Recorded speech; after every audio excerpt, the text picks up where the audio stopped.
Hello everyone, welcome to PineLabs X.O, our first ever annual FinTech event.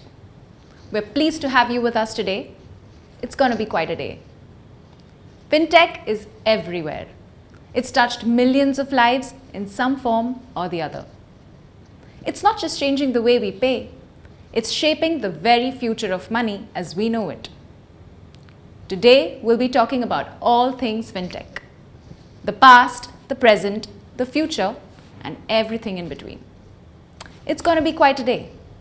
We'll be privy to some very interesting fireside chats from leading minds like Gokul Rajaram, Gaurav Munjal, Shailendra Singh, and our very own Amrish Rao. And not to forget, a very, very special announcement. So, let's start. We begin with our first fireside chat, crystal gazing into the FinTech future. Over to you, Amrish.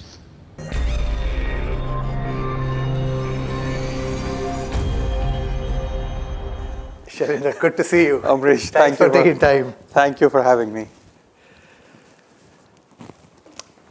So Shailendra, I'm going to ask you the most famous question.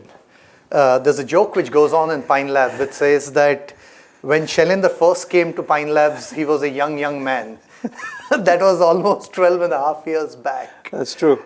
How has that journey been? Is Pine Labs your place for the FinTech fix? Yeah, it's unbelievable how, the days are long and the years are short. And, 12 and a half years have passed since we first invested. Actually, I started tracking Lokveer and the company 2-3 years before that.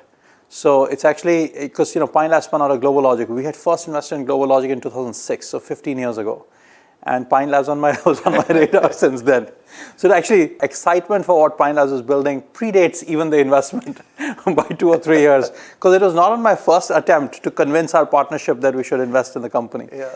But I finally got there. I met Lokveer, spent time with him, as you know, very thoughtful, great product thinker, always puts customer first. And, I was just amazed. And I think through the journey, whether it was his contributions or, Sanjeev or Kush or Dev or Rakesh, so many of the core team stayed for very long stretches to build the company. And I think that was very special. What I enjoyed the most the other day, Shailendra, was when you were talking to the Pine Labs team, you could almost talk about the HSMs and the keys and the data.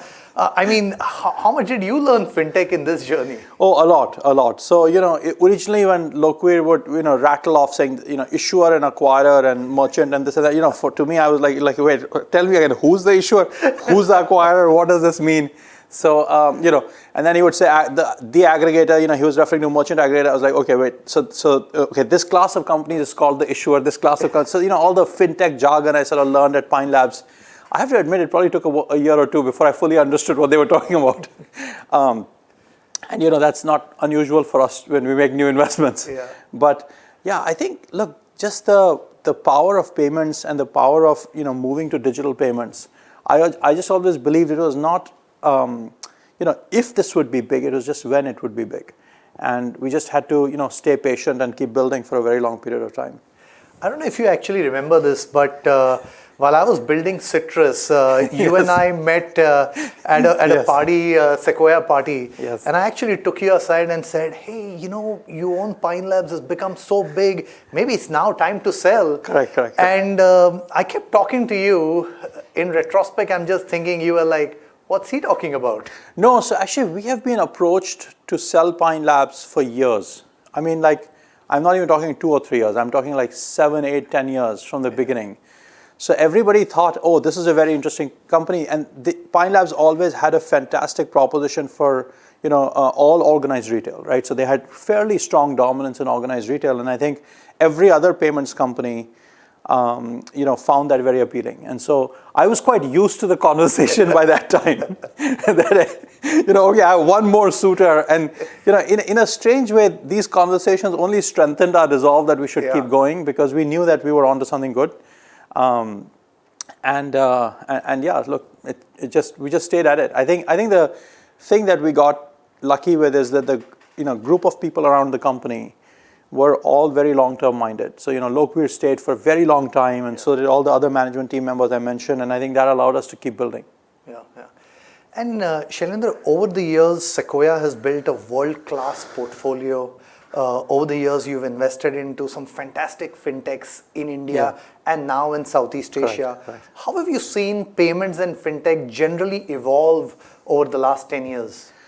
Look, this is one of our favorite areas of investment, as you know. We are sort of call it deeply invested in fintech. I think we have close to 50 investments just in fintech between India, Southeast Asia, and emerging markets, and fintech plus financial services. So whether it's Pine Labs or Razorpay or Cred or Grow or BharatPay, we have several prominent fintech companies which feel very privileged to get a chance to be part of these journeys. Look, we just feel like, again, this is such a long-term secular trend, and payments is evolving whether it's merchants or businesses and how they transact with their consumers, or it's consumers trying to reduce friction or transact in new ways at merchants. I think both ways there's need for tons of innovation,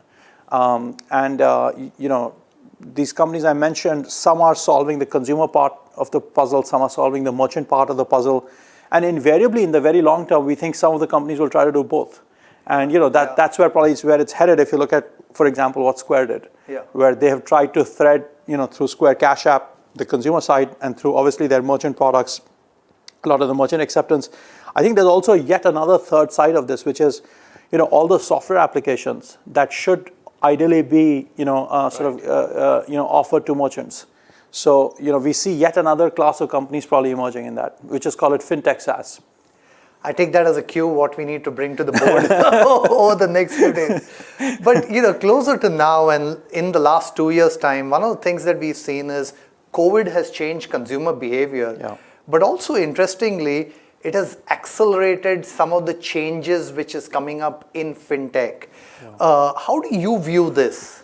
Yeah, so I think one of our favorite themes through COVID has been this idea of digitization of SMEs especially, but then even more so digitization of the enterprise. So we think this idea of SMEs adopting software is just through the roof all around the world.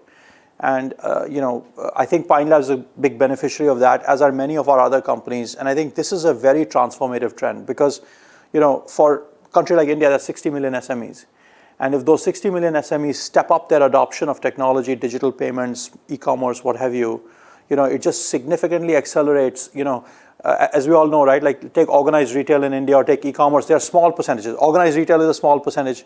E-commerce is a small percentage. The bulk is still the long tail SME, and the same distribution applies to many other sectors, not just retail, right? I think the second is, look, again, consumers, because they were forced to stay home, couldn't step out, etc. A lot of behavior has changed to doing everything on mobile devices.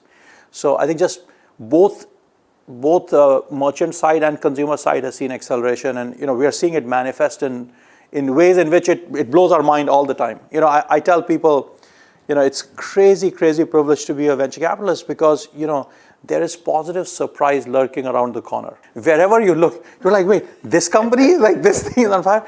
Wait, like Pine Labs, this new product is 10x in 6 months. How did that, like your QR code acceptance, which is through the roof, or the digital. So, you may have been invested for many years, but, it's such a crazy thing to be a tech investor because, you can just have positive surprise coming your way. I mean, there's also negative surprises. There's also, things that go wrong. Many things don't go to plan. But especially in a time like this, it's exhilarating. Yeah. Talking a little bit about Sequoia Capital and, while everybody sees the great investments that you do, what people don't get to see is what happens in the back room in terms of thesis building, identification, and then actually investing, and then even longer holding on and supporting businesses. How has that been? How have you built the organization? Yeah, so actually, thank you for bringing that out. First, there's an extraordinary amount of effort we try to put in the back, as you know, and you've personally experienced it now for many years. So I think the thesis building, investing first, there's a lot of global collaboration that goes on. So, we're all watching the trends globally, trying to figure out, how are the needs are the same across the world, how they are solved varies, right? Depending on local market context. India has UPI and eKYC, many Aadhaar and other countries don't, and so on and so forth. So I think first, we are always trying to figure out how is consumption changing, user behavior changing, business behavior changing and so on. So I think some of that, we are very fortunate to have, call it this, a slight advantage in seeing global trends play out. Like, for example, what happens in China is fascinating for us. Even now, even if China investments in India can't come in, the ability to learn from the trends of China is still very, very helpful. And then I think we just over-invested all these years to feel like we should be the best at helping founders win. So the true north at Sequoia is we'll do anything in our power to help founders win. That's the true north. And everybody's lives is sort of organized around that. In our system, sort of culturally, it's a badge of honor when you get that email saying, hey, this person was up this weekend late at night helping me. This recruiting team member, last week I got an email saying this recruiting team member has been outstanding. We've hired 3 VPs with their help. Or when somebody says, hey, I had a tough situation, government or regulatory issue, and your public policy team was able to help me, reach the right people and explain to them why we were doing what we were doing and solve it. So I think we are very deeply committed to trying to help founders win. That's sort of the core DNA. And everybody sort of finds energy in that. That's how we're structured. And I think especially in your case, you've experienced probably at the closest level amongst the full portfolio the impact of our strategic development team. So, Yes. Piyush has been a very, very close partner to Pine Labs. Absolutely. And in fact, What does he do with you? yeah, correct. Sometimes I also wonder, how much of his time is he spending on Pine Labs? Exactly. Correct. So, people don't know. I told somebody that, the recent $600+ million round that we did, there was no investment banker. Piyush and team were helping to run the Absolutely. process with the finance teams. And this person was blown away saying, wait for a $600 million financing, there's no investment bank involved. So I think, and this year we're having a very nice run with IPOs.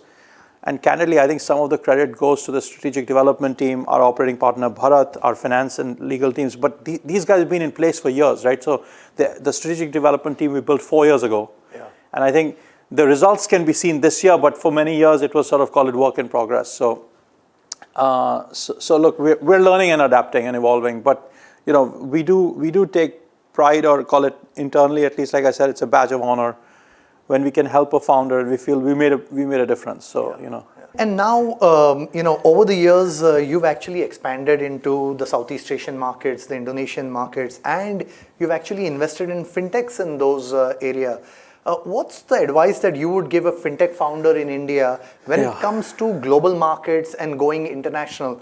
Is the prize and is the pie about doing India right?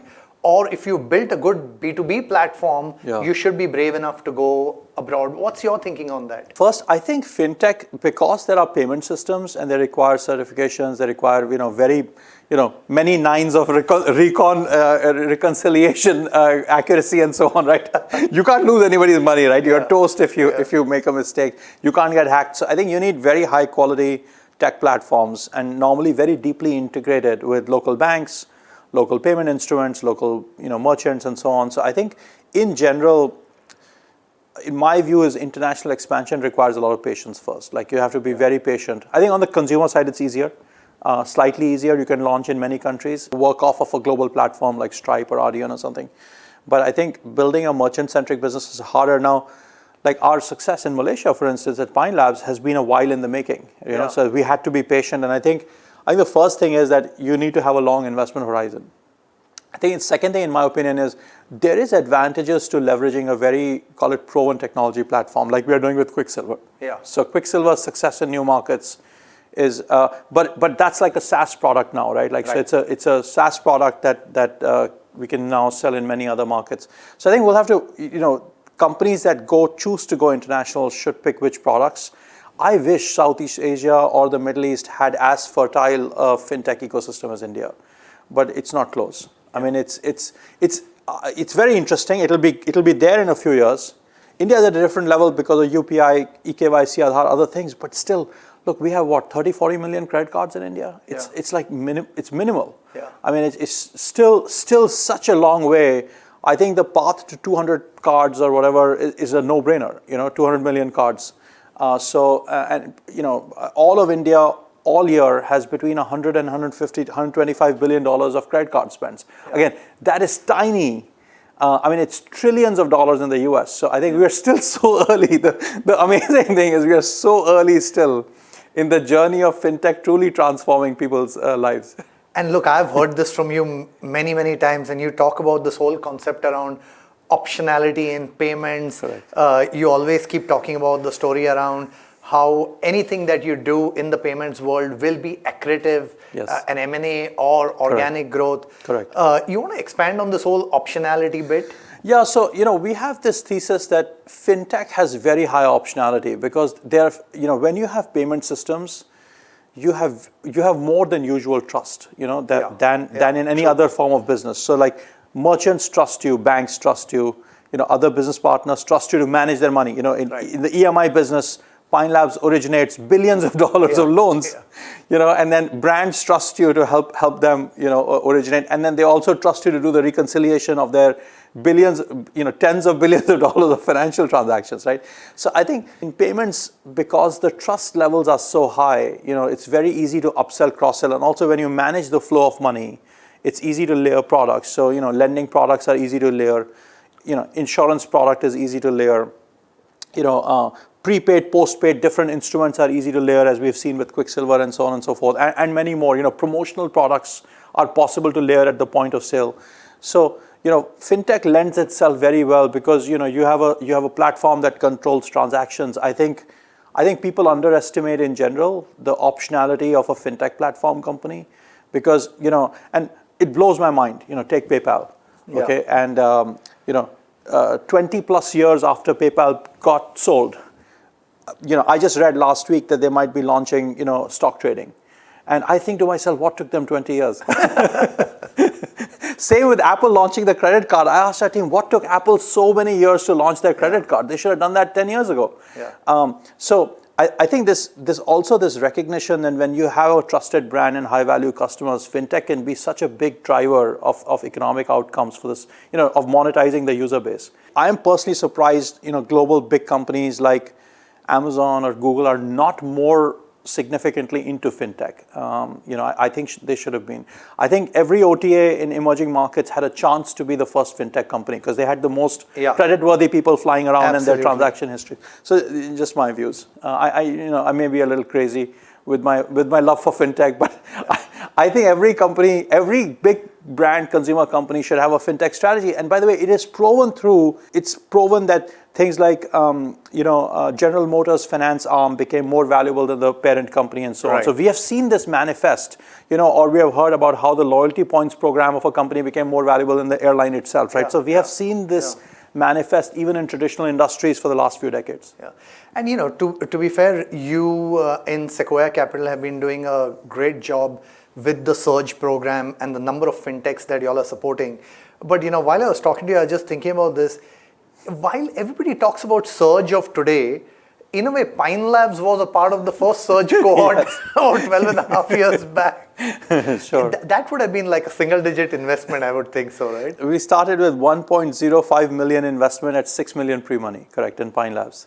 And then I think at 13 million, 3 years, for the first 2-3 years was slow, right? So, I mean, and then, there was some other shareholders who wanted to exit early on. So we, had a fairly large position along the journey, including majority for many years, which we have now sold down and, have the usual 20s ownership like other, like normal VCs, Like normal VCs, right? And you've been investing in the whole consumer side also, the whole consumer plus fintech area. In that consumer plus fintech area, what are the areas that you're finding most exciting? I know you talked about once you have the consumer, you can add into it. But how do you see that playing out? Yeah, so I think take Cred for instance, right? Cred's merchant checkout product is a very interesting manifestation of building a consumer base and then enabling them to transact more easily on third-party merchants. So you're beginning to see the edges blur between, now having a merchant proposition because those merchants now see checkout. So that's an example to me. Or, I wouldn't be surprised if some other companies like a PhonePe or somebody else tried to build a stronger merchant proposition also over time. But, look, again, I think whether you look at Cred in our portfolio or Grow or many others, One Card, which is a new age card issuer, I actually think, candidly, we are looking, okay, if in any emerging market in this region, we could find a world-class team building a card issuing, new age card issuing product, consumer product. Yeah. We would be thrilled to invest. So we've been looking. Any fintech founders are watching, please write to me. Some platform, Twitter or LinkedIn or wherever. And that brings me to the other point around crypto. What's your opinion on the crypto space? Oh, it's super fascinating. I think it's one of those very big movements. It's now hit critical mass or escape velocity.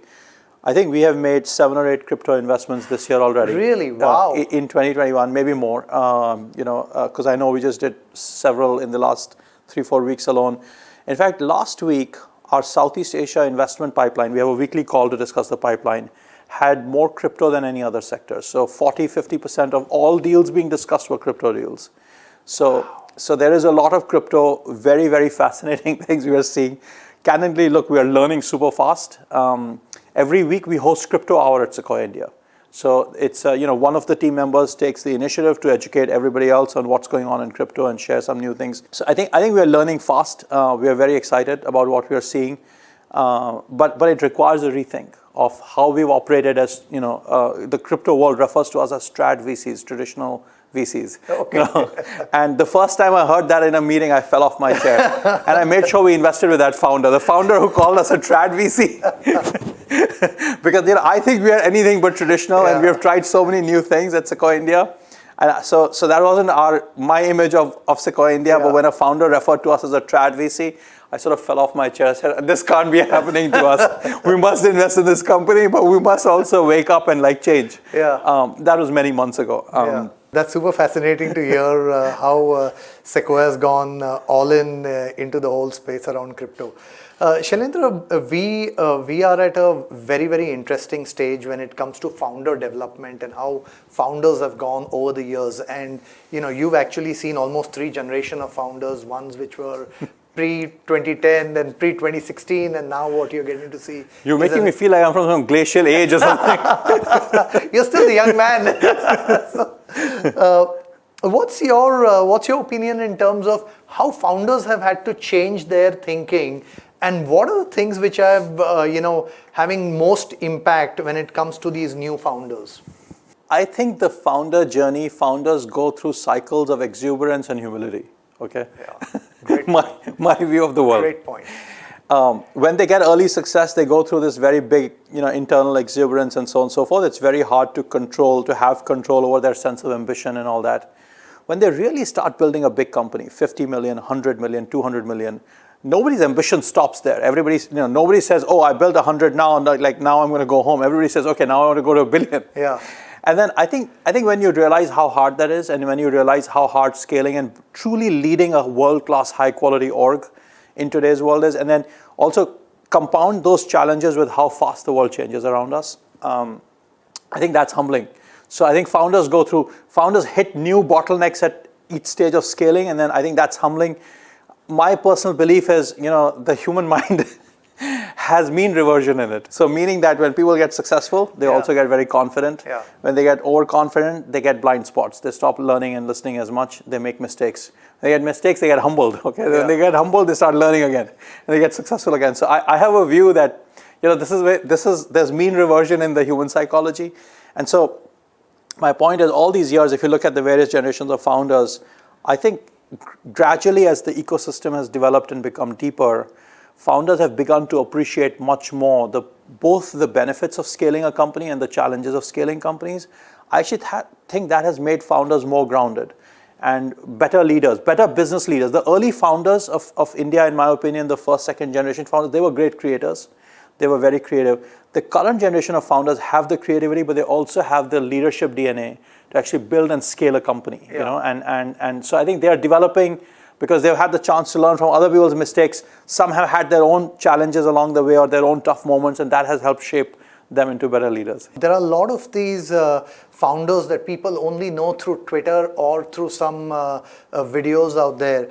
We've been lucky to speak to them at close quarters. In our today's session, We actually have Gaurav also joining us. Wonderful. I mean, at the age of 30, 31, Yeah. the kind of depth these kind of leaders have is just unbelievable. You look at a Kunal and how Kunal has changed over the years, and the depth that has come in. I think it's just wonderful for the Indian ecosystem. But on that topic, I'm also going to talk about something that we feel very proud of being associated with Sequoia. You guys in Sequoia have done a phenomenal job in supporting India through one of the toughest times that we went through. The whole ACT program, along with other VCs that you all supported, was really fantastic. Shailendra, you want to talk a bit about that? So I'll talk about one or two philosophies at Sequoia that are very, call it, close to our hearts. You know, for example, I don't think people appreciate this very much. How large percentage of our capital base is actually non-profits. Yeah. And the fact that hundreds of our LPs are non-profit institutions, foundations, schools, charities, and so on. We had a very funny experience recently, funny in a nice way. So, you know, after the Zomato IPO, we called the team, DP and Akshant and a couple of the team members, to come and speak to our team on our all hands. And it was amazing. We shared with them, you know, the non-profits and foundations and so on that would benefit from the Zomato journey. Wow.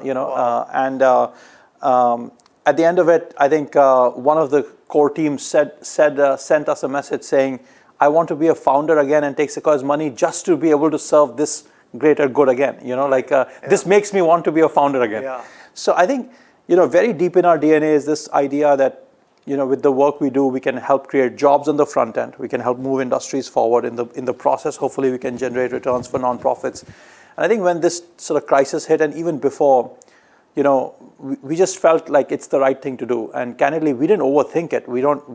It wasn't some big strategy meeting. We just said, look, you know, there's a pretty major crisis, and we need to step up and do something. And let's do it with other people. And honestly, all credit belongs to Mohit, who sort of really big time stepped up, and then GV, and then all our team members basically became super involved with ACT. I think at one point, between 12 and 20 of our team members were working more than 50% of the time just on ACT, and very senior folks in the firm. In fact, some of the partners called me one time to say, hey, can you make sure we're still doing our day jobs? And can you focus on the investment side of the business so we can do the ACT stuff? And like if all of us start doing it, because, when they saw me jump in it also, then they were like, okay, well, some of us should keep running the business. True. And we try to divvy it up internally. And, look, it is a tough time, and no matter how much we did, we knew it would be insufficient.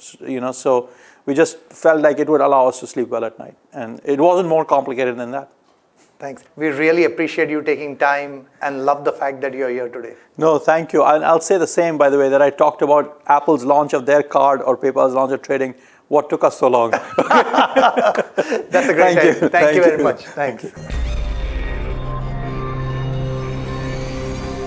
The changing ambition of founders, the optionality that fintech provides, its economic drivers, and that every company thinks of a fintech story today, is what makes working for fintech so exhilarating. It was so much fun listening to these two, right? And now for something really special, something we've all been waiting for. And who better than Amrish to tell you all about it? Over to you, Amrish. That was an exciting conversation with Shailendra. I loved it. I hope you enjoyed it too. And now for some exciting news.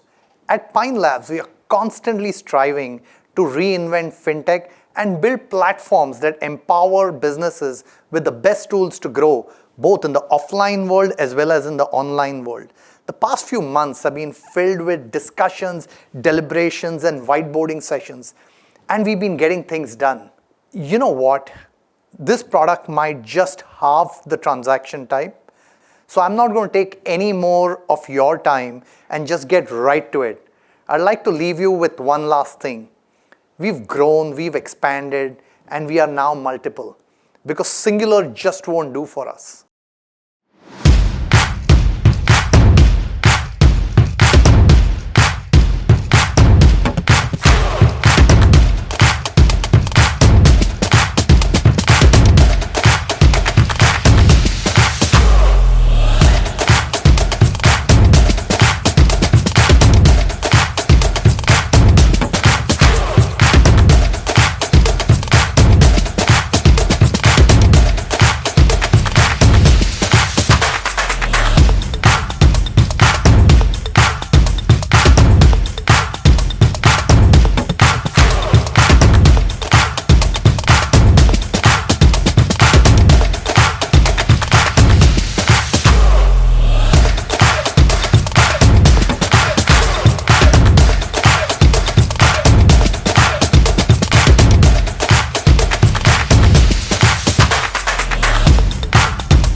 Wow, there you have it. This is all for one, one for all, and this is Plural. We promise to fuel the e-commerce hustle no matter the scale. Well, we clearly love the product, but let's hear from the one person who has spearheaded all things Plural, and that's Tanya Naik, our head of online and omnichannel payments.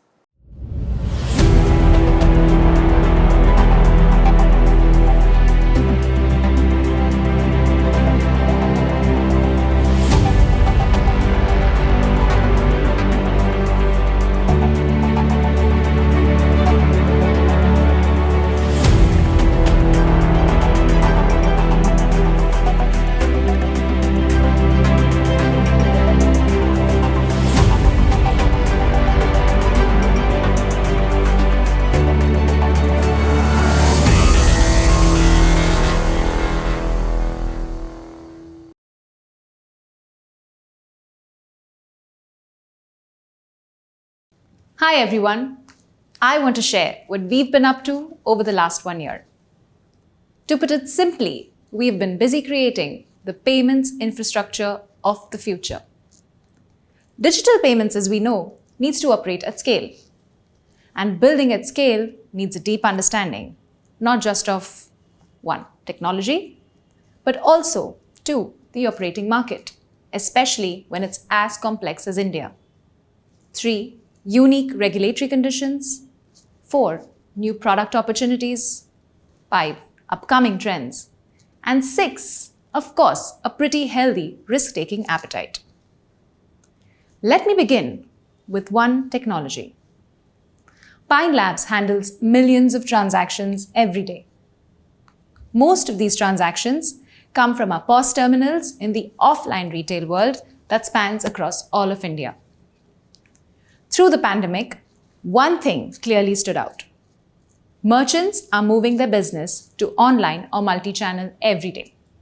And we knew we've got to be there to take care of their needs as they change their business models, from startups to mid-sized companies to large enterprises. Our merchants love us for the value that we bring as a platform, which integrates multiple payment modes through our terminals, thus reducing the need to connect with multiple service providers. So, we challenged ourselves. Could we provide an integration to our merchants irrespective of the underlying channel that they come from? Our offline platform handles thousands plus TPS. Could we provide for much more given the consumption pattern of online commerce? We absolutely could, and we did. Plural is for every merchant by Pine Labs. Plural is the next. The platform has been built for scale from day one. Keeping reliability and security at its core, an extra effort has been put to build a modern, cloud-native, microservices-based architecture which can serve industry best standards at peak throughput. Through cloud computing, the platform has been designed to elastically scale to handle sudden spikes in traffic. Next comes the operating market. With the diversity in consumers across India and the widely changing regulatory landscape focused on data security and consumer protection, our product building approach provides for just that. Cater to merchants by catering to their consumers. Whether it's our payment instruments vault for millions of consumers, which is built to handle tokenization across networks, recurring payments which are easy to sign up and one click to pay, or custom cashbacks and offers which are easy to configure. All of what we offer to work seamlessly across offline and online channels, we intend to give our merchants' consumers a compelling reason to keep coming back. Finally comes planning for the future. How's that? Build a platform that serves plural needs of commerce: collections, lending, bookkeeping, store management, payouts. Not just the ad hoc ones, but the boring recurring ones too. And that's just a sneak peek. So here's presenting to you Plural as it stands today, split across 3 domains. 1, Plural Gateway, an online payment gateway which guarantees high conversion and authorization rates, low costs managed through multi-bank acquiring from day one. Compatibility with the latest plugins, platforms, shopping carts, webhooks, mobile and app compatible. All this while making sure we adhere to industry best standards of uptime SLA. Accept payments through any channel, websites, links, via WhatsApp, SMS, pages, and achieve true omni-channel expertise. And the ability to accept multiple modes of payments, CC, DC, UPI, net banking across 75 plus banks, wallets, reward points, EMI, and pay later options. I want to talk a little bit about our pay later offerings specifically. Pine Labs offers the largest network of partnerships across issuers and brands, from electronics to fashion and retail. We're happy to confirm that we bring in the same partnerships into the online payment gateway too. The power of no-cost EMIs to all your consumers at the click of a button. Our checkout categorically points to eligible offers and pre-approved loan values based on your users' prior shopping data with us, thus creating a customized experience for them. Next up is Plural Console, our orchestration platform which connects to multiple payment gateways, both banks and non-banks. One single dashboard which provides a view of all your transactions, refunds and settlements over a day, a week or a month. Analyze your transaction declines through our in-depth response code mapping. Dynamically route transactions based on your internal rules or use our proprietary machine learning engine for improving your success rates. And last but not the least, Plural Checkout, an SDK that allows a mobile app merchant to grow payment success rates through auto OTP read and customized keyboard for data input. Reduce your customers' shopping time by reducing clicks. And all this is available through simple and secure APIs. Plural abstracts out the complexity of acquirer and issuer integrations and provides developer-friendly, RESTful endpoints to accept payments. It demystifies the process of running a complicated pay later or EMI offer by providing two simple APIs to show and apply on any product. Plural APIs are designed to be consistent and predictable with a thorough API documentation. Special attention has been put into the design of the error codes and response messages which help developers easily handle edge cases and exceptions when you code. Also, all our endpoints are made idempotent to solve for any inconsistencies.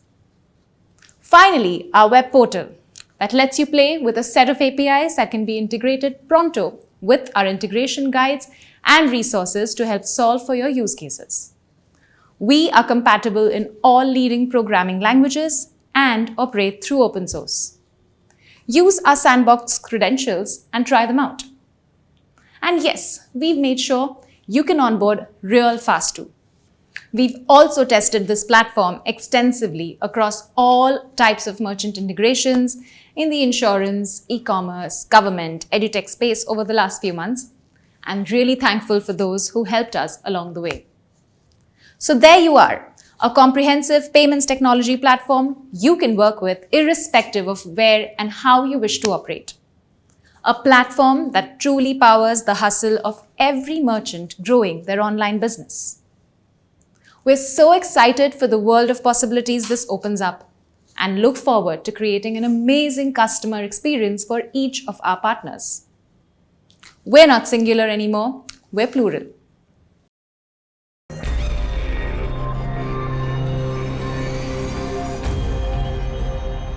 Hi everyone, so I'm super excited to introduce to you the backbone of Plural, the product and engineering team who's right here with me.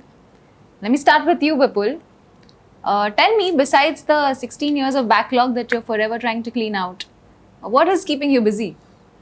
Quick correction, Tanya. It's not 16 years, it's now 32 years. 32 years? We'll come back with your timelines.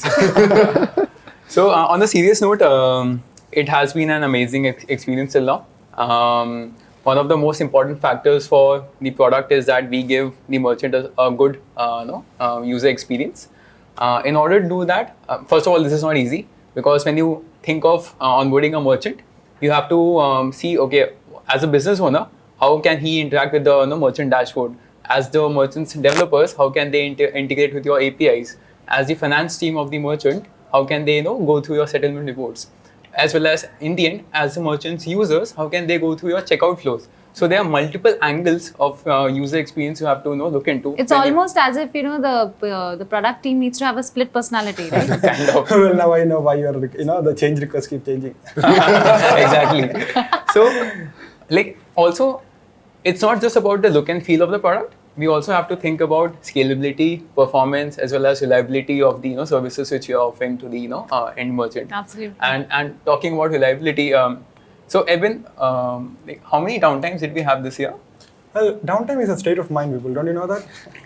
Is downtime even a word that we use in plural? Exactly. With this mindset, I think we'll reach that nirvana state very soon. Absolutely. But on a serious note, people, I don't think we are going to have a lot of downtime. And I would attribute that to a lot to the architecture and the deployment plan that we have. To answer your question, right? We are going to have something like a blue-green approach when we go for the deployment, where we have two different active environments where we deploy only to one, a certain deployment. The other one will always be active, so that you don't have a downtime. And also, we are focusing on an active environment where you have two different environments, running in parallel, and then they always will be running. And in case one of them gets a hit, the other one will take over. So that's how that's how the architecture is designed. And then we started experimenting with a lot of technologies too, and we moved to AWS Cloud right now. So our entire application suite is it's cloud native. And the fact about that is we are also able to deploy that on a hybrid environment, or even on-prem environments, I would say. And we are deploying everything using Dockers, and we have Kubernetes that handles the automated deployment and the auto scaling and all of that. And the Indian tech industry right now, right? The pace that it's been accelerated. And if you look at the fintech in deep, you would know the pace that we are actually growing right now. And to talk about the Indian fintech, we have our in-house expert right here. So why don't you, Somalia? Why don't you take Somalia, you sound like the granddaddy of Indian fintech suddenly, sitting there in the middle, giving the last anyway, speech. Jokes apart, Tanya, I think I have relevant experience which I bring to the table. I've worked around more than a decade now in payment products, and stuff that I've done in my past involved building up a card network, then real-time payment rails, which processes billions of transactions in a year now. So the idea is that get that experience that I brought from the scalable architecture and the product and the solutions that got built out for those previous organizations, get them implemented on day one to our product culture and our product deliverable standpoint. And I believe we aspire and we will become the best payment acceptance mark in terms of for the merchants, and very, very soon, I think we'll be there.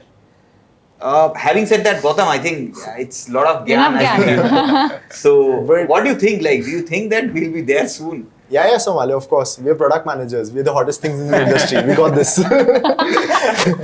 But, adding to what Vipul and Somalia have already talked about, that is the product culture of Pine Labs, or the product culture of Plural, that is, it's a three-pronged approach. We are constantly trying to maintain a balance between solving all the pain points of our existing merchants, as well as conducting market research and finding out, what new initiatives can we take up.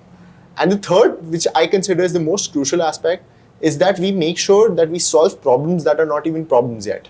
That we try to identify things that can become potential hindrances or potential pitfalls in the future, and we try to solve those using our own judgment. I think one of the best parts about being a part of Plural is that I get to work with some of the greatest minds in this industry. Thank you. I'm very glad. Thank you. So, just to note that, all of them are my managers, so I have to nod to this. But just to, highlight what I said right now, some of the greatest minds that we have are specifically also a part of the tech segment of brand Plural, right? And as product, we're constantly in alignment and constantly in sync with the tech team, trying to ship out, cutting edge products. But I think I'll shut up now and I'll pass on the baton to Eben, who will speak about the product or the tech culture. Right.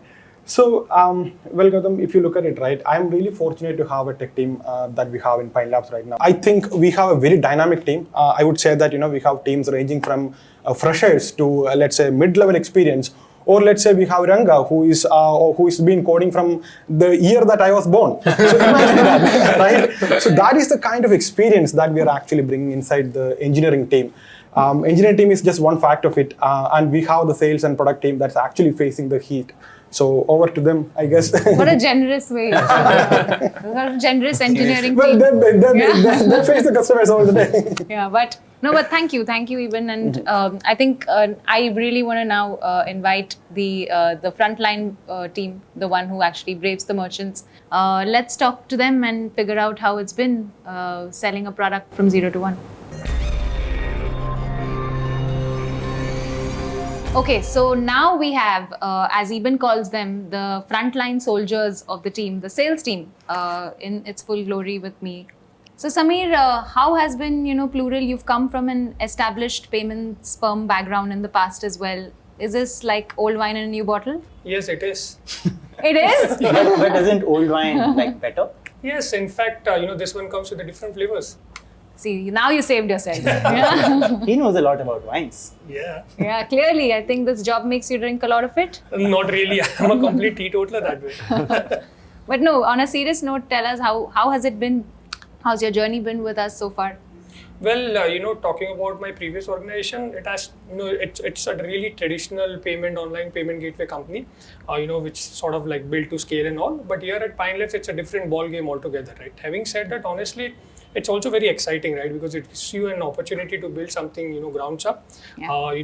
Gives you an exposure to, multiple facets of life. Yeah. It also gives you a sense of real accomplishment, right? Because you get to solve real world problems, you solve customer needs, and I think that really works for me. Yeah, I'm sure, and works for all of us here, right? Yeah. Which is why we're here. But moving on to you, Gaurav, you tell us a little bit about what's been your most fun or memorable customer experience. Sure, all the time. So, the most interesting conversations with customers are when they want the best product with the fastest integration and the highest transaction success rates, and of course, the lowest commercials. The simplest thing, really, Of right? course, and Everybody, that's anyone literally can do every it. customer for you, right?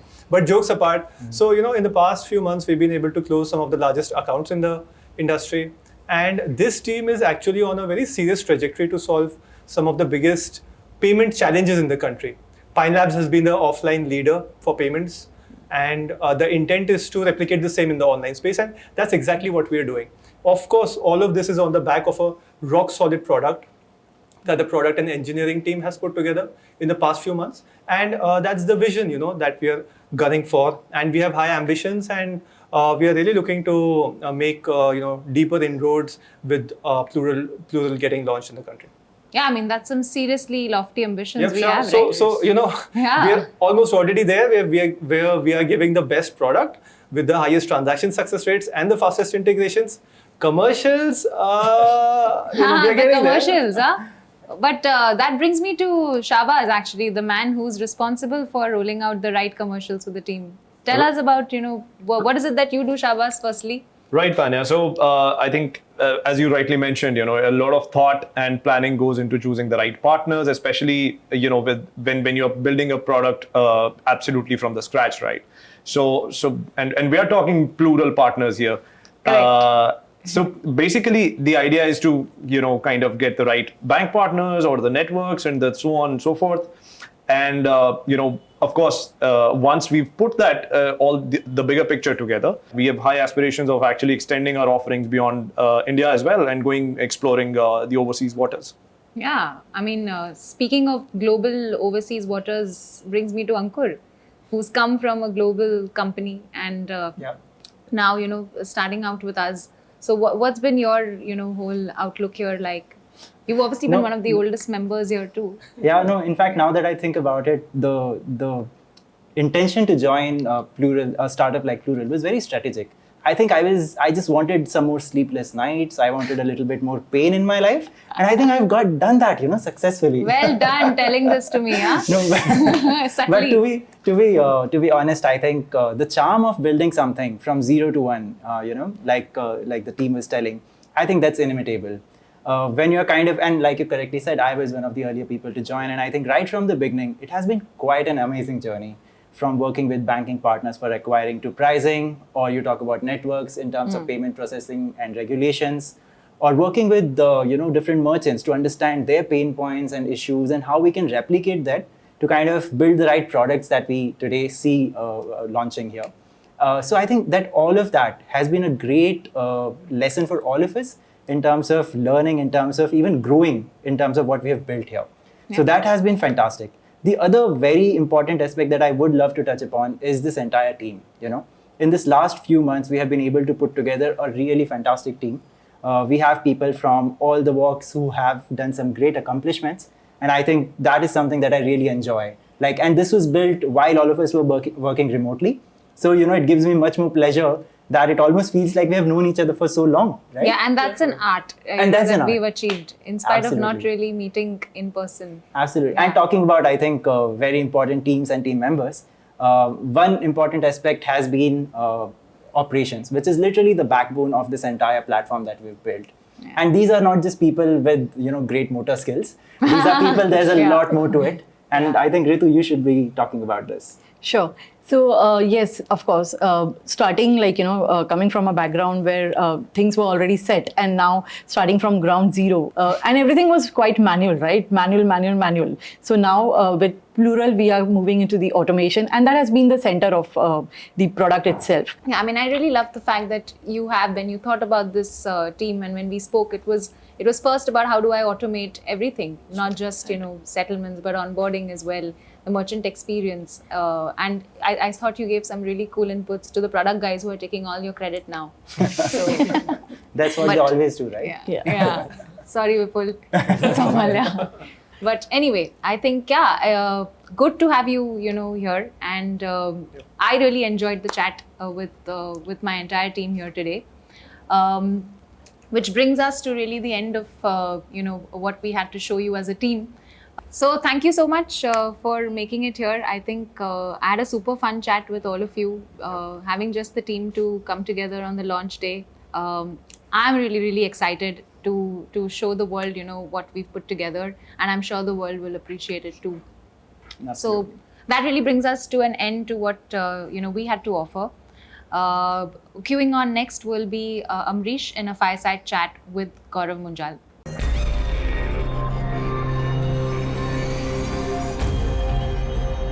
So, hey Gaurav, really happy to have you here. It's been an exciting day for us.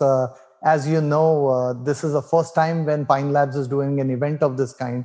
It is also the first time that we are actually going beyond our core product, which is in the offline space. We are now going in the online space with a product called Plural. We also were fortunate to host Shailendra in the morning. So, busy day for us. Welcome here. Thanks a lot for having me. Look, we are working hard to build a team culture. We are working hard to build an organization which is going to last for a long time. And you yourself, you have a big team which you have created. But second is you have a large number of teachers from different parts of the world. How do you manage that? What's been your trick? I think I have had my fair share of learning experiences. I started my first company when I was 23. And for the first 6 months, I did all the mistakes that I could have possibly have. But I think coming from a content creator and a product builder background, that process of iterative journeys that you just keep experimenting until you get something right. For example, I started coding at an early age and I was creating content when I was in college.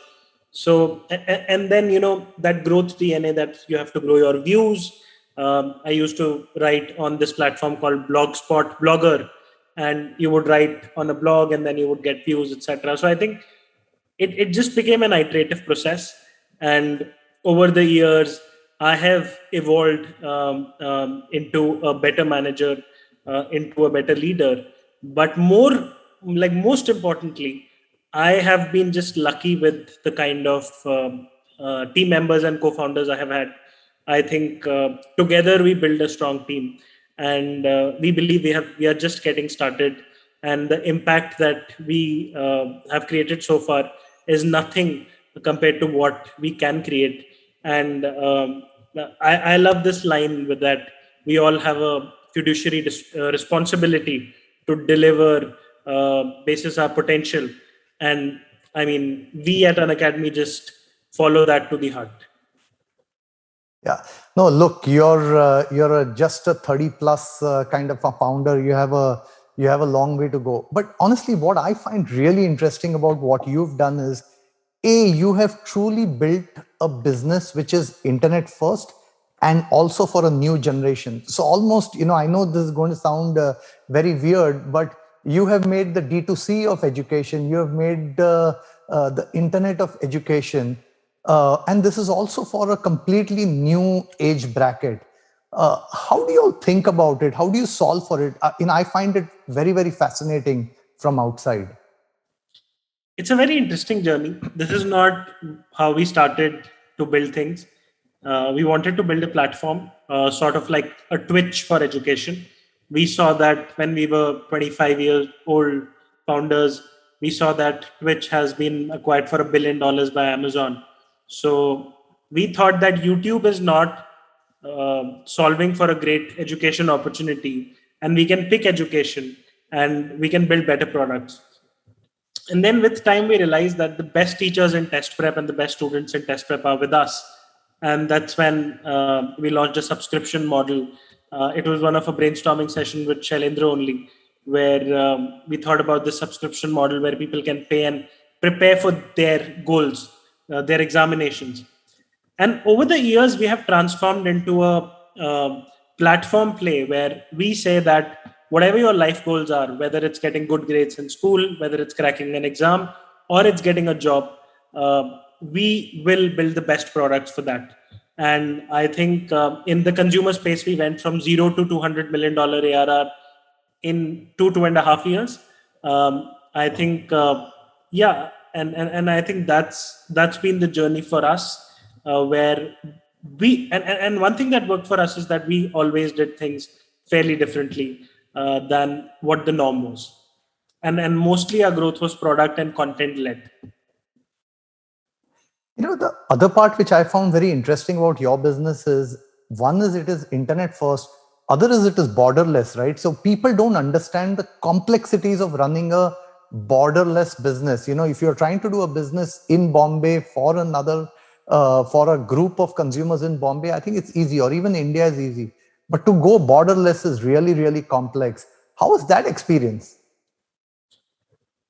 It's tough. I mean, you need to see, India is not a homogeneous market. Each state is like a different country. So you have to figure out what works for that state. What do users like? What kind of teachers do they like? What kind of content do they like? What is the language that is their preferred language? But I think once you do, so one of the things that we interestingly did was, most advice I have gotten is about starting with one category or one state and cracking that. I have mostly not listened to that. I have always started with 4 or 5 states or 4 or 5 categories because the DNA of the organization then becomes more like a platform DNA rather than solving one problem. And today we have 50 categories, whereas even every single competitor of ours has combined probably 10 categories combined, if I combine all of the categories that they are present in. And that is one platform DNA we have built, where we said, I mean, yes, the conventional advice says do one thing at a time, but we are not trying to do conventional stuff. So why would we follow conventional advice? I think that. Wow, this is interesting. You're talking about 50 categories. Here we are happy to say that we've gone plural with one more new category, which is online. So good to hear that you've gone to 50. But in that journey, how difficult has fintech been? How difficult has payments been? And what are the things that you have seen which used to be a problem, and what have you seen as things which have evolved in the last 5, 6, 7 years time? So our product has always been a high AOV product in some categories. For example, in some categories, people pay $50 for the whole year, whereas in some categories, people pay $100 per month, USD. And annually, sometimes it's even $1,000, $1,500 for an expensive subscription. So, every time we introduced a new financing option, for example, when we started giving EMI options through credit cards, where people don't have to pay an interest, our revenues went up by 30-40%. When we opened more options for students on how they can pay, they can take a loan, they can apply for a loan, they can do other stuff. I think, and whether that's BNPL. So I think a lot of options have worked for us, but we have seen that there is a lot of problem to be solved even today. I mean, some people still want to go to the bank and pay cash. And unlike US or unlike some other countries where you'll find a credit card with everyone, in India, that's not the case. So again, it depends fairly state by state. And but I think the easier we make these options for learners, the better it is for us. And I think a lot of problems have been solved in the last couple of years. Today, there are a lot of products in the market. I was hanging out with our friend Kunal, and Kunal was giving me, like usual, he was showing me about some new ideas. And one of the things he was telling me is saying, Amrish, you have such a large network of merchants across the country. Why don't you go and ask Unacademy to create a prepaid card, Unacademy prepaid card, and the first few months will be, let's say free, so that parents can come in and explore this. I'm not trying to make a sales pitch here. I guess what I'm trying to say is I get it in terms of how you need to distribute your products across India. And then how do you see about the global markets? Because see, one of the things which we've seen in fintech is like education, fintech is going borderless. And you could very well have a teacher sitting in Turkey and a student being in Poland. And as a platform, you're still educating everybody. As you go global, have you seen other things which come up in the fintech side? We have just started to go global through a product called Graphy. And right now we are not, right now we are using the basic payment gateways available, etc. We have not gone deep in those markets yet. So possibly I might not have more comments on that. Yeah, but Gaurav, again, this is a freewheeling conversation, right? One of the things what is happening is now fintechs are also building, and I'm not talking just India, right? I'm saying global fintechs are building for a platform play where money is being paid out to teachers or preparers of content across various markets, borderless, while receiving of money again is from different countries. So you should explore some of those. There's lots happening in that area, which could be of high interest for somebody like you. The other piece which I have found very interesting about the Unacademy strategy is really around how you've been making some very interesting acquisitions, both small and big. What's your thinking behind it? What's the growth strategy around these acquisitions that you've done? See, there are multiple reasons why companies acquire, and you have also done a few acquisitions yourself, so you would know that either it's for us 0 to 1, or it's a unique capability that we don't have. So some of our competitors acquire companies for revenue. We have never done that. It's either for a unique capability or a category. For example, PrepLadder was one of the best player in NEET PG, and we were not present in that category. And it was a fairly big category for us. And they brought a lot of capability of content on board. Similarly, Bi-Fi Study was doing well with content on YouTube. So that was a capability. But interestingly, one type of acquisition that has worked really well for us is acquiring small teams who could not find product market fit, who are fairly hungry to do stuff because they could not find PMF, but they want to build something, they want to do something. And there, if we would acquire a 60-70% stake and still give an option for the founders or the team to grow, to be a part of the growth story, I think that's working really well for us. I think, for example, Relevel is one of such teams. The team was Tapchief team, and they were doing well, but they were not breaking out. And once we acquired them and we started building Relevel, it's a 2-month-old product that will have 150,000 signups this month, and and we believe it's going to be one of the biggest products to come out of the Unacademy group. So I think this opportunity where you have great hungry teams with engineering built, with product built, with design built, with marketing built, and you have good founders who still have that hunger left in them.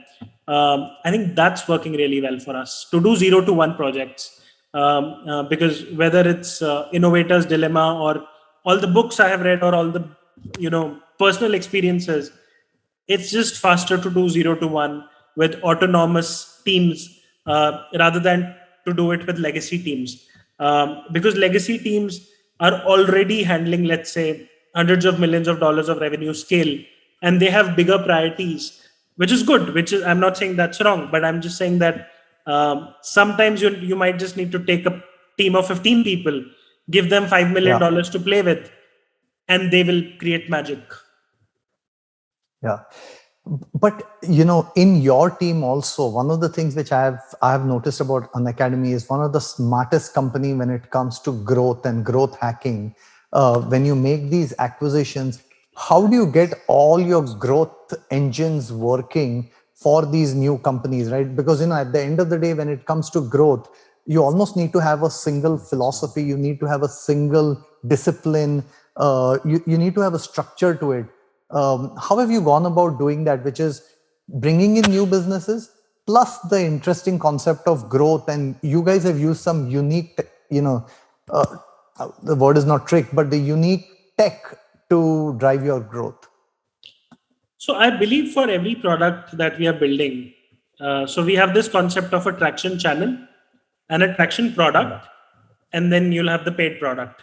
So we have only built distribution-led businesses.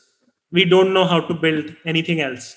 So we should try, but we believe that distribution-led businesses are great businesses because your CAC is super low and you solve for distribution, etc. For example, at Unacademy, we did content marketing really well. But for Relevel, we did influencer marketing really well. For Unacademy, we created our own content. For Relevel, we did influencer marketing. So I think I don't agree to the fact that you should have one growth strategy. I think for every product, it can be different. And then what we try to crack is a channel and a traction product, which is sort of like a distribution product. For Unacademy, it may be the free classes. For Relevel, it's a test that can help you get a job. And then we just try to bring traction to that one product and then figure out the conversion journey. Yeah. Hey, look, let me take you into some unclear waters, right? So one of the things which everybody talks about is the fact that every business becomes a fintech at some point of time. And I know, for example, in your business, you're focused on the education sector. How have you thought about this whole space around fintech? As you go into distribution, fintech is also a lot about distribution. Have you ever thought about embedding fintech within your organization? I have a to-do from 3 months back to figure out how to have a fintech division in my company, but I have no idea how to do that. Yeah. Hey, look, Gaurav, it's a fairly easy space. If you can distribute well, we have millions. We have millions of free users. Like at this point, we have close to 700,000 paid users who have an active subscription with us. Wow. And we have few millions monthly active users across our various products. But I don't understand. I mean, if I spend time on it and learn from you and Kunal, I think I'll be able to deep dive. But it's just then every founder has certain biases, and I think that's one of my biases to not go deep into it. But I should at some point. Yeah, no, I agree with you. So Gaurav, the obvious next question to ask is, how do you think of the offline space, and where do you see education going in the offline space? I am a firm believer that the future is online education. And it's not because my companies are, it's the other way around. I am a firm believer in that. We are firm believers in that. That's why we are building products in that, not the other way around. The kind of problem of access that you can solve, affordability that you can solve, quality, consistency in quality that you can solve is just not possible through offline. We have a quota, we have an IIT JEE teacher teaching from Kota, the best teacher from the country, and 10,000 students attend the class at 1/5 the price point. And it's a live class. 10,000 students are attending, they are interacting, like, how you have an audience poll on KBC, so everyone is interacting with the teacher, and people are getting motivated. The tricks that the teacher is using, or the way the teacher is telling you to study, it's a knowledge arbitrage. Until now, you had to go to Kota, you had to pay a lot of money to get that access to knowledge. And we are solving for that. So I think, yes, social motivation, peer-to-peer learning, these are the things offline does better. But I'm very, very confident that online will solve for these things also. And it's just the access and the consistency in quality. Like the biggest offline institute in the country has 200,000 paid students every year. We have around 700,000. And the institutes are probably 30 years old. We are 2.5 years old since we launched this model. So see, you might need offline for awareness. So we might open an offline store or an offline experience center where the parent would come and do a counseling session with one of our counselors to understand, because if you want to change the behavior, you have to give a high touch experience in terms of the sales experience. And then maybe you have somebody from Pine Labs sitting there, or you have somebody from Bajaj Finserv sitting there, and you have a counselor, you provide all kinds of help. But eventually, what you need to solve for is a great online experience which replaces your tuition center, your coaching center, and your college. We also believe, firm believers, that except the top 3% colleges, most colleges do a shitty job when it comes to education and placements. And we believe that if we disrupt these three spaces, the impact that is going to be created is huge.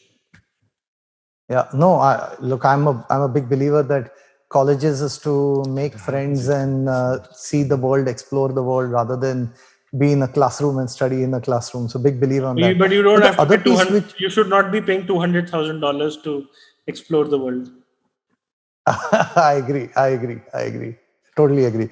But the other thing what you said was very interesting for me, right? Which is 10,000 students all joining into your class at one point of time.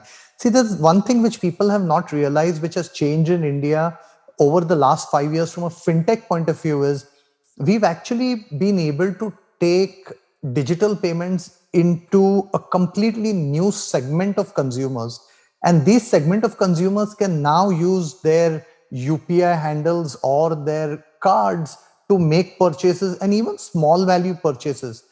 On these 10,000 students which you're talking about, of course, there will be package classes for 10, 20 or subject wise what it be. But do you also create sachets which could be, small 500 rupees, 600 rupee classes? Have you thought about trying to do sachets of education and then obviously hooking on the consumer for a longer period of time? So we just, we have a very interesting model where for every subscription, we have a 1 month subscription also. And we are the only edtech player which allows a 1 month subscription. But what that does is that the 1 month subscription lets you try out the product. And we are seeing healthy conversions from 1 month to longer duration subscription models, let's say 12 or 24 months, which is the only option provided by other players. So I agree with your point that once somebody pays, let's say, 1,000 rupees or 2,000 rupees or 5,000 rupees for a month instead of paying a lakh, and then they try the product, I think that's a good lever. Okay. So look, I'm now going to go into a little bit of a fun section. We talked a lot about an academy, but let me take you into areas which is a little bit outside. So I know that you sponsored cricket some time back, and by the way, I have to tell you that ad was fantastic. I just loved that ad campaign that you were running. But who's your favorite cricketer? I am not a fan of cricket. I have not seen cricket. I have not seen cricket in the last 20 years. And Wow. I think my partner and chief marketing officer, Karan, does a great job. I think cricket is a great media opportunity to sponsor stuff. When I was young, I liked Sachin a lot, but I have really not seen cricket in the last 20 years. Though I was in London a couple of weeks back, and my co-founder Roman is a fan of cricket. So we went to this test match at Oval, where possibly I think India won after 50 years. But I had no idea what was happening, except that we were winning. Okay, the second one on that, if not for EdTech, what would you like to do as an entrepreneur or as a startup founder? I would be building some sort of a platform. I think I'm a fan of platform plays. Maybe I always had this idea that I wanted to build a video version of Quora or a much better LinkedIn where it's a platform play. So I've been a fan of platform businesses. And if it was not, and we are trying to build Unacademy also as an EdTech platform. But if I was not in EdTech, I would possibly be building a consumer platform. Okay, that's very interesting. And then my last question for the day for you, Gaurav. And I've told this to you a few times, right? I find your thinking to be very, very interesting. You have a different take on various things, and you're just barely past 30. I shudder to think what it would be when you actually get to the end of the 30s. So what lies ahead for Unacademy? When Unacademy grows up, what are you really dreaming of? I think we have been fairly lucky with the opportunity. When we started building an education, we didn't know how big it can be. Today, I believe that if we are not able to build $100 billion company in the next, let's say, 8 to 10 years, I think we would have failed. Because I believe that the opportunity is there. I believe that we have the right team, the right products. It's about now sequencing and scaling and compounding. I think that's sort of like a long-term goal. And then the other things that we need to do is that apart from test prep, we also need to crack 2 or 3 other markets where we have a product which is 10x better than anybody else out there. And we have a way to acquire users which is 10x cheaper than anybody else out there. It all boils down to just product and marketing. That's great to hear. It's also great to know that we are plural in our thinking, that there is an opportunity to create a $100 billion fintech and $100 billion edtech company in India. On that note, Gaurav, I'm going to thank you for coming by, dropping by, giving us a bit of your time. I guess we are just happy to host you here today. Thanks for all that you do. Thanks a lot for inviting me. Thanks a lot. Thank you. I don't know about you guys, but I loved that conversation. EdTech and FinTech as a combination always makes such an interesting chat. Loved the session. And now for our next fireside chat, let's hear what Gokul and Amrish have to say about unlocking omni-channel payments for mass retail.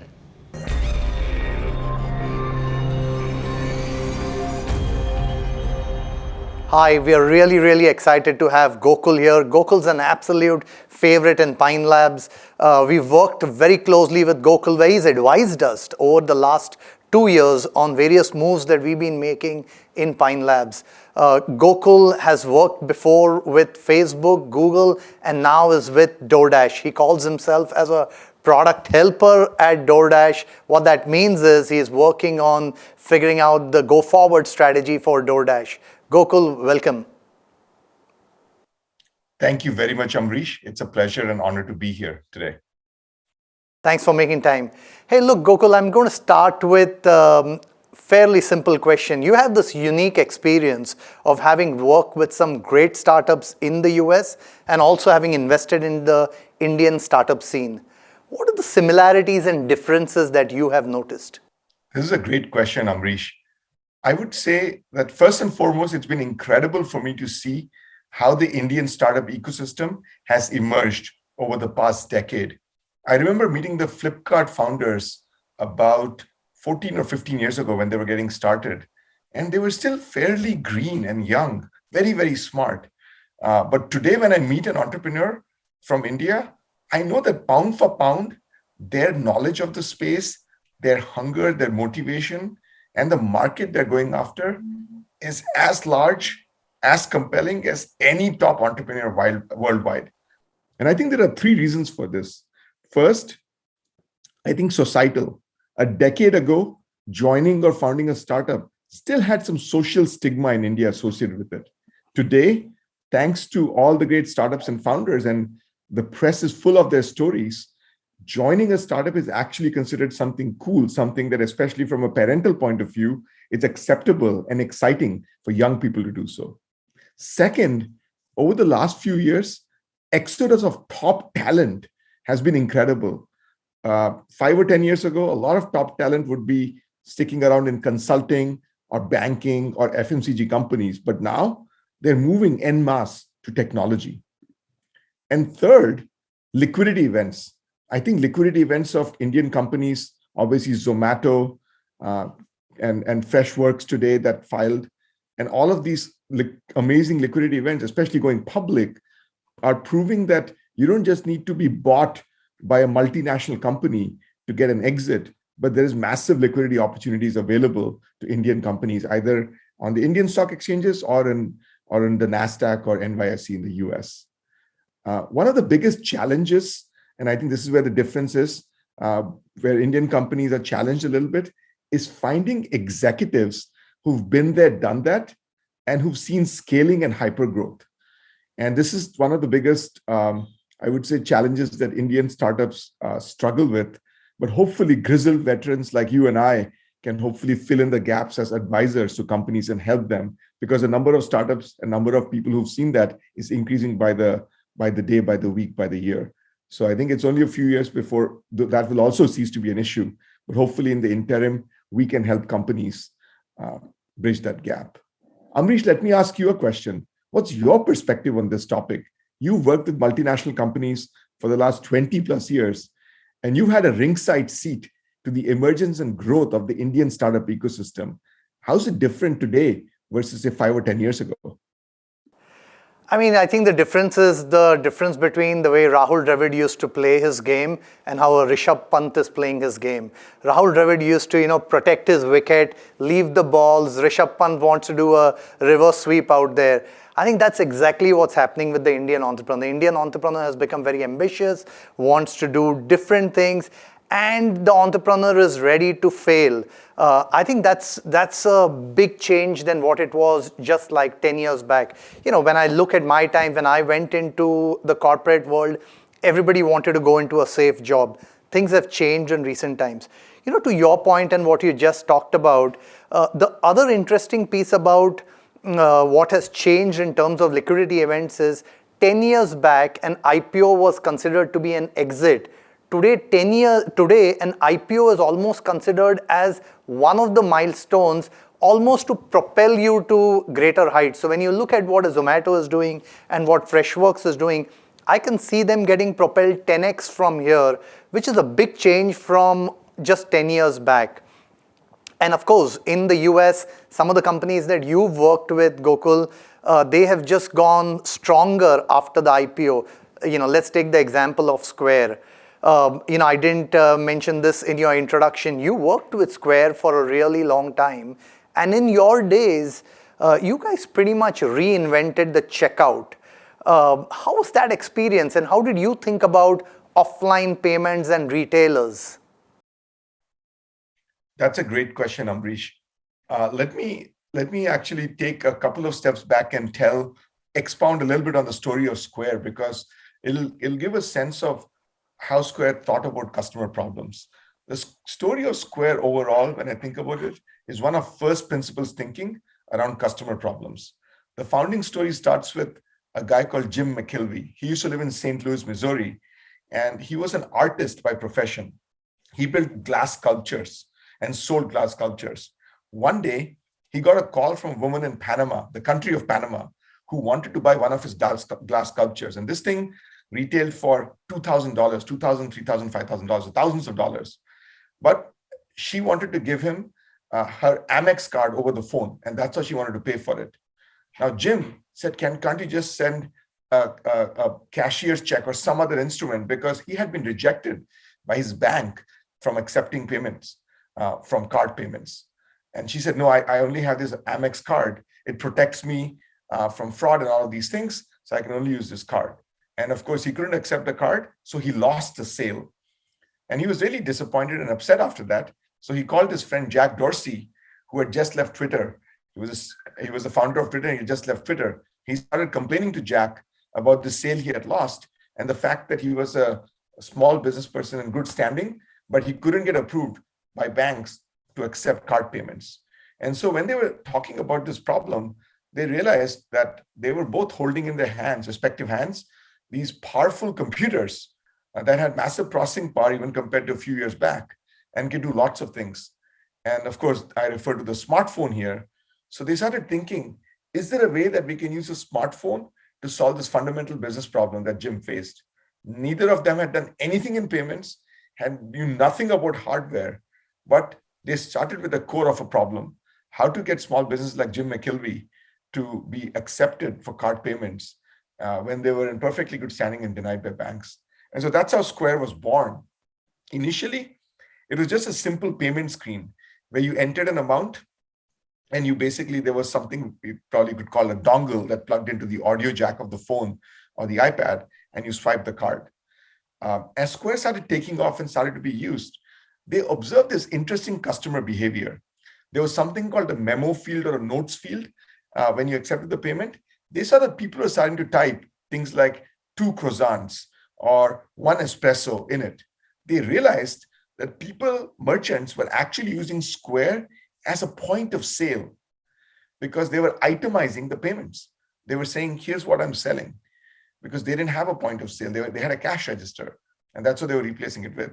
So they essentially understood that this was the behavior, and they built a point of sale as part of the Square application. And that's basically the story of Square. And then a few years later, they saw that the point of sale was being used differently by 3 different segments. Restaurants were using point of sale differently, then retailers who were selling prepared goods, then service providers. Square had a lot of service providers using it. For example, people who give piano lessons or golf instruction. They were using it very differently than restaurants who were selling food, than retailers who were selling finished goods. So they basically realized the checkout flow needs to be different for each of these segments and created teams for each of them to focus on the unique customer needs. The one thing that Square didn't focus on, and that's because of the focus on the customer segment, is pure online retailers. And I think Square always focused on omni-channel commerce, which is retailers who sell both offline and online. So the online part of Square's offering is closely tied to the offline part. And a lot of effort is spent to make sure that inventory can just be created once and is in sync between various channels. Similarly, when a customer buys online, you can then do customer support for them offline or vice versa. So you have one store of customer data and feedback. And so Square took a different approach than, say, a Stripe or a Braintree in the US, which were very focused on online e-commerce merchants going after the Ubers and the DoorDashes of the world. But Square stayed focused on the offline retailer who was then at that point transitioning to an online world. And of course, COVID accelerated it. And it had to almost be done reverse, where for many merchants, online became the primary channel and offline became a little less important for a time being. But that's the story of Square. And really, it's a story of first principles customer thinking. Understand customer problems and start from what customer problem are you trying to solve. Understand how customer is using your product, what hacks they are creating, and using those hacks to then inform your product roadmap going forward. Amrish, I'm curious, Pine Labs, obviously you guys are leaders in payments in India. Tell me about how you and the Pine Labs team rework the customer experience at Pine Labs for Pine Labs merchants. Did you focus on the offline experience, the online experience, both? How are you thinking about it? So, that's a great question, Gokul. In fact, the theme of our conference right now is FinTech interconnected, right? What we are getting to see is the lines between what's an offline transaction and what's an online transaction is completely getting blurred.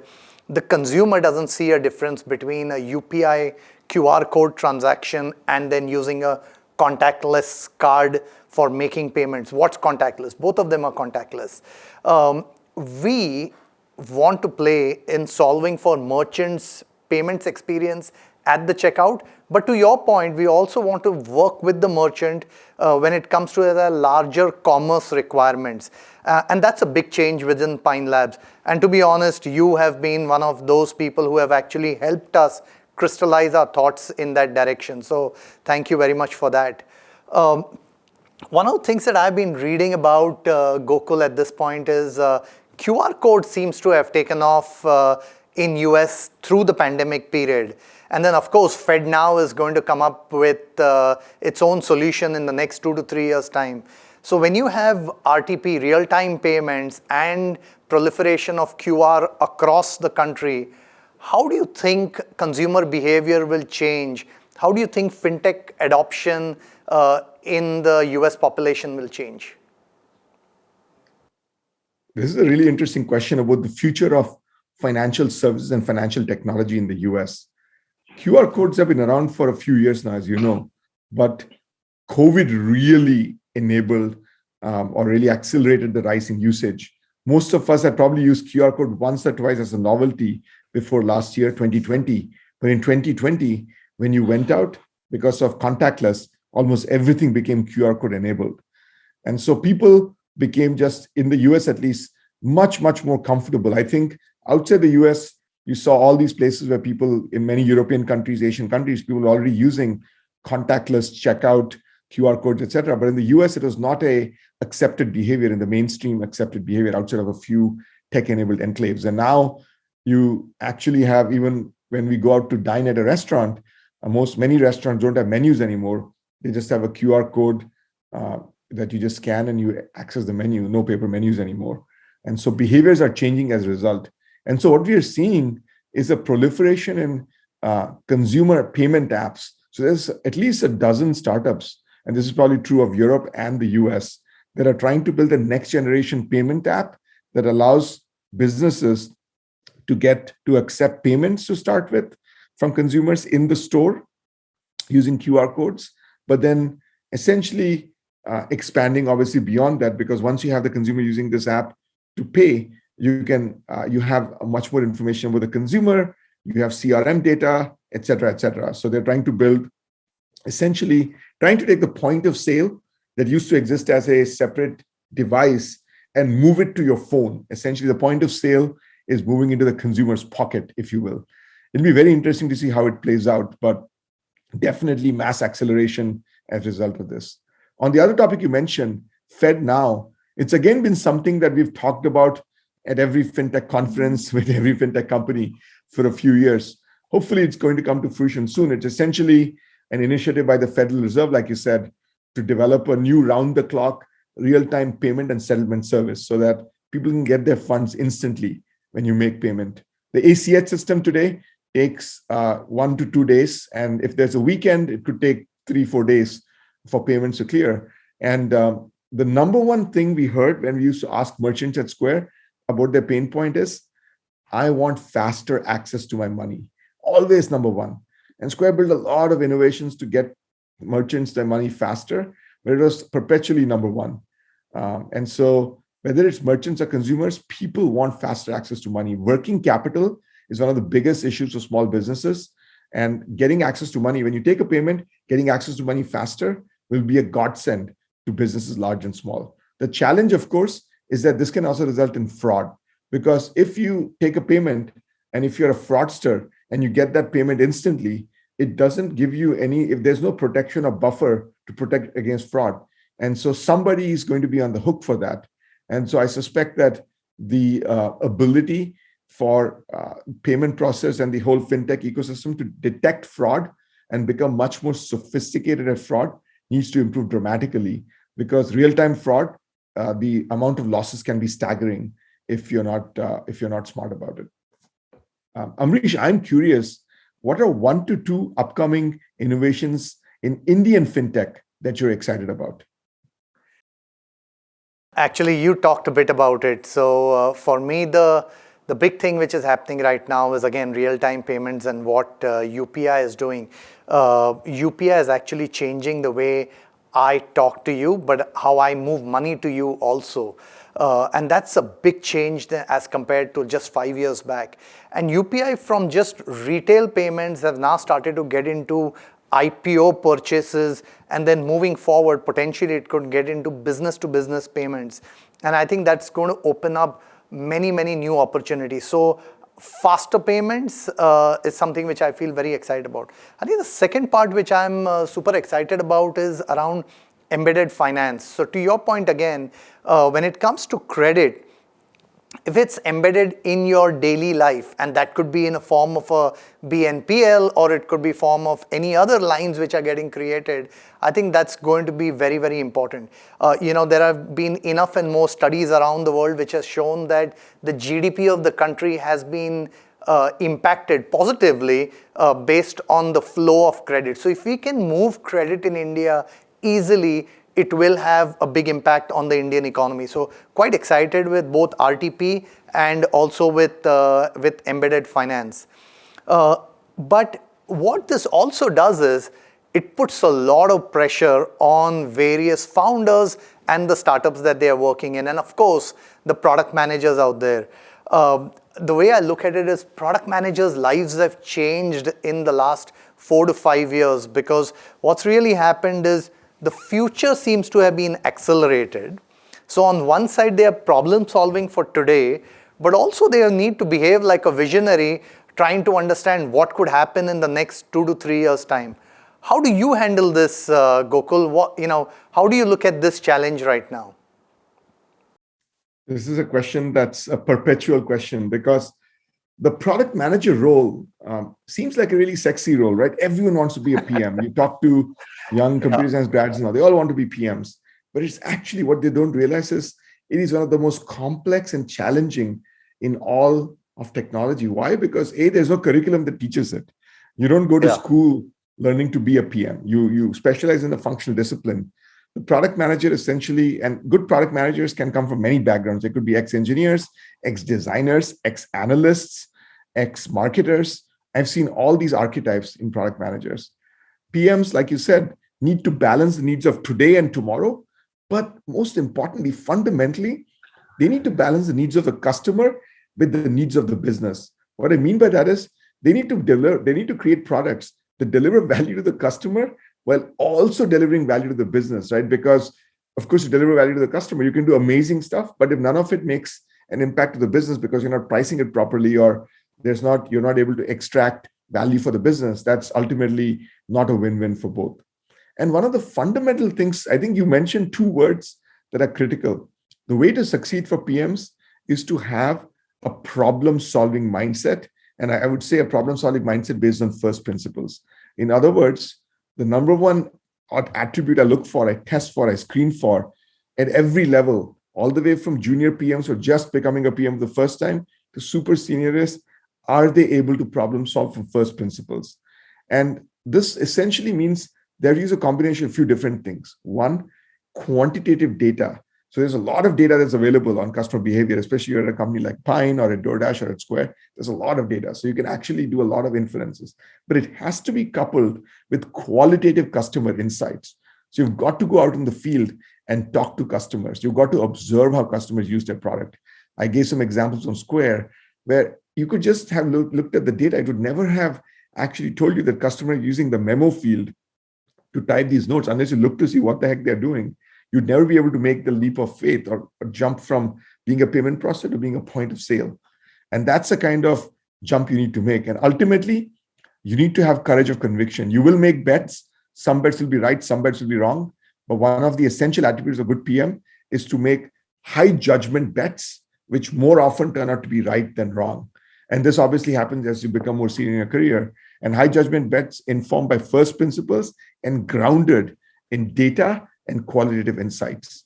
Very, very tough job, but one of the most exciting. And like you said, Amrish, I mean, it's something that, I mean, every company, in every country, whether it's India or the US, it's hard to hire these great PMs and grow them. I'm curious, Amrish, you obviously hired many at Pine and other places. What have you seen as you hire PMs at Pine Labs? Has it been a challenge to find the right folks? What are you screening for when you look for great PMs? Yeah, I think in general, finding great PMs, that is not such a big challenge. I guess what I find as a very big challenge is finding people at the intersection of financial services and consumer behavior. Consumer behavior on its own is extremely complex. Financial services on its own is complex. Finding somebody at the intersection is even more complex. But, Gokul, I'm actually expecting a lot of product managers have logged in and a lot of engineers have logged in to listen to you. I'm going to touch upon something which I find very interesting. Right now, I believe, and I actually saw your tweet from the other day, I believe that there is a designation inflation which is going on in the market out there. On the other hand, you're one of those who's carrying a designation which is called as product helper. I wonder why you're not called as global head of product management. I know you have some thoughts on this whole designation inflation which is happening out there. Why don't you share some of your thoughts here? Yeah, it's a somewhat controversial topic, and I did a lot of private one-on-ones every time I tweet about this. But I believe strongly that a focus on titles can be counterproductive to a company, and it's hard to reverse once you have given off titles, especially director and VP level titles, because what happens is that instead of focusing on scope and impact, people start focusing on titles. And literally, I know people at larger companies or even smaller, fast-growing companies whose goal in life is to get to a director title or a senior director title or a VP title, and that becomes their be-all, end-all, and they are almost blind to everything else. And that's a very, very self-defeating thing because A, you're just fixated on that, and you don't really receive any feedback that doesn't mention that word. And B, once you get to that, you don't know what motivates you. You're being motivated by the wrong reasons. And so I try to head off titles in early stage startups early by talking, whenever I invest in a company early, where there are 10, 20 people and they haven't yet hired director or VP level people, I try to give this feedback to them. Hey, you might maybe at some point want to do that, but please avoid doing it early and delay giving the director or VP title as long as possible. It's hard because in many cases, startups feel that giving a title is one of the ways they can compete with companies where they're pulling these people from. But if they can avoid that temptation, it'll save them a lot of pain. Because one of the classic patterns I see is we are firing our VP of engineering because turns out they came from a company where it was not a good fit. Or we want to hire another VP of engineering. We still like this person, our VP of engineering. And now what are you going to do with this person? Are you going to now give them a new title, which is going to be really painful? You like this person, but by giving them a title that was not the right title for them long-term, you essentially lost this person because they almost have no other choice when there's a new VP of engineering coming and you're going to demote them, quote unquote, by making them director of engineering. They have no other choice but to quit for the most part. So in general, I feel strongly that except for the title of CEO, CFO, and maybe general counsel, which are needed by Wall Street, and regulators and so on, especially in financial services, you can do with the head of XYZ for almost every other function. Maybe sales is slightly different. Sales is external facing. I'm curious, Amrish, what is your opinion on titles? How has it evolved over the years? You know, you're absolutely right. I've actually completely struggled with my own self when it comes to titles. So when I took over at Pine Labs, in the first press release which was going out, it was actually stating Amrish Rao joins as the Chief Executive Officer. And I was so unhappy with that Chief Executive Officer. I tried to change it for something different. And then the only okay I got from my PR team is, you can put it CEO. I'm saying, okay, at least it sounds less cheesy than Chief Executive Officer. So I go with the CEO title. There's no other way to put it. Hey, but look, Gokul, outside in, I know you've been looking at India, investing in India. Outside in, what are the few areas in fintech are you finding exciting? Maybe even broader than fintech, but what are the sectors that you find very interesting? I think what is awesome about India right now is that even today, I think there's enough foundational things that need to be built and foundational services. If you look at Maslow's hierarchy, the foundational things are still being built. They were still being built 10 years ago, and they're still being built. And I think even the next 5 years, they're still being built. So if I think about three big buckets, one of them is healthcare. I think the healthcare infrastructure in India there's a bunch of interesting companies doing interesting things. Financial services, obviously, I think probably number one. There's a reason. I mean, it literally has the opportunity to pull billion plus people out of poverty and out of, essentially just change their lives fundamentally. And then education. I think obviously we know all of these incredible companies that have come out over the last 2-3 years, and the notion that Indian children and all the way through high school have essentially spent a full year, and even now there's still many of them schools haven't opened up, has resulted in these incredible startups that have come out and have become maybe the topmost valued or scaled edutech companies in the world. And I think India can lead the world there. And then finally, logistics infrastructure. So I think logistics overall, moving goods and services around the country, that infrastructure is still not where it should be for where we need the GDP to go and where we need the country to grow. So broadly speaking, logistics infrastructure for transportation, trucking, shipping, all of these things, I think moving goods and services around is pretty powerful. Within financial services, I think BNPL, buy now, pay later, and credit, different ways of assessing businesses and individuals for credit. For example, Pine Labs has a ton of data. I would argue that you all you're a better credit bureau for your businesses than any other entity. And there's a very interesting opportunity there. Similarly, I think Flipkart probably has a lot of consumer data that they could essentially build a consumer credit line better than almost any bank and much more holistic. So I think there's a lot of interesting innovations around credit, because credit is the lubricant of an economy, because I still remember when I came to the US, I'd never used a credit card before. And I was always like, I would take cash and I would spend it in India. But as soon as I got a credit card, I was like, oh, I'm never going to, go into debt. I'll never use it. But once you start using credit, you just spend. And so it's kind of incredible. And obviously you've got to spend wisely and carefully. But availability of credit, I think, is a massive unlock for any person in the world. And so I think BNPL and ability to extend credit in scalable, frictionless ways across all transactions, which companies like Pine and others can enable, could be a massive game changer. Very excited about that. Amrish, you have a unique outside in, I would say, but as much inside out view into India and into Indian fintech. What do you think? See, look, you talked about this whole credit opportunity. I'm a big believer that the credit opportunity in India has not been, tapped as yet. There is lots that we need to do in terms of data quality and then providing credit at the right point to the consumer. And we in Pine Labs, as you know, on our BNPL platform, we are doing a lot of that. But also there's a last piece which is around collections. and the laws associated to collections, which really need to come into place.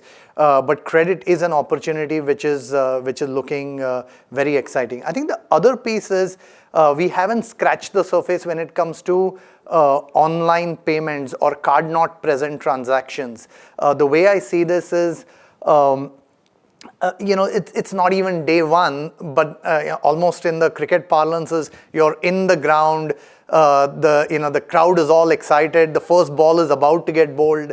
That's where we are when it comes to online payments. So I'm quite excited with what will happen in the whole online payment space over the next 10 years, and that's where we are investing heavily into. And that's where we will be launching our product Plural. Last question for you, Gokul, before we let you go. Based on what you just talked about in terms of BNPL, you love the Square and Afterpay combination, I guess. 100%. I'm a huge fan of the deal. I think it makes perfect sense. It connects Square. One of the biggest challenges that Square had is they had two different ecosystems: the merchant ecosystem with the core merchant products and the consumer ecosystem with Cash App. BNPL beautifully connects both of those, and I think it gives a product that really links both of them together in a unique way. And I think it makes them a unique company, because most companies are either merchant first or consumer first. It's extremely rare to have a company. There's only maybe 3-4 companies that are both merchant, have a large merchant business and a large consumer business. And a consumer brand. It's just hard to build that DNA. And so very, very excited for them as a shareholder. And I think it's a great move. Obviously expensive, but great assets are never cheap, and they look cheap in retrospect, whether you look at YouTube or Instagram or DoubleClick. So I suspect that 10 years from now, we'll be looking back and saying that was a good deal and a great deal. Hey, Gokul, thanks for taking time today. It was great to host you. We appreciate all that you do for us. Thank you very much. Thank you, Amrish. It was awesome. Thank you. Thank you, Amrish and Gokul. I'm sure all the product managers logged in today now have a clear idea of what can help them ace their game. Qualitative consumer insights and some intense data-backed decisions. And like Gokul said, some bets will be right, some will be wrong, but making high judgment bets backed by data will more often than not be right. And that brings us to the end of Pine Labs X.0. Thank you so much for attending, and we hope you enjoyed the exchange of ideas as much as we did putting it together. We've been waiting to show Plural to the world. It's gonna be a game changer. And finally, a special thanks to Shailendra, Gaurav, Gokul and Amrish for the great conversations and sharing such insightful thoughts. In case you missed any of today's sessions, you can visit Pine Labs on LinkedIn, Twitter, Instagram and YouTube to catch up. To know about all things Plural, visit us at pluralonline.com. So, see you all next year. Signing off, Tanya Naik.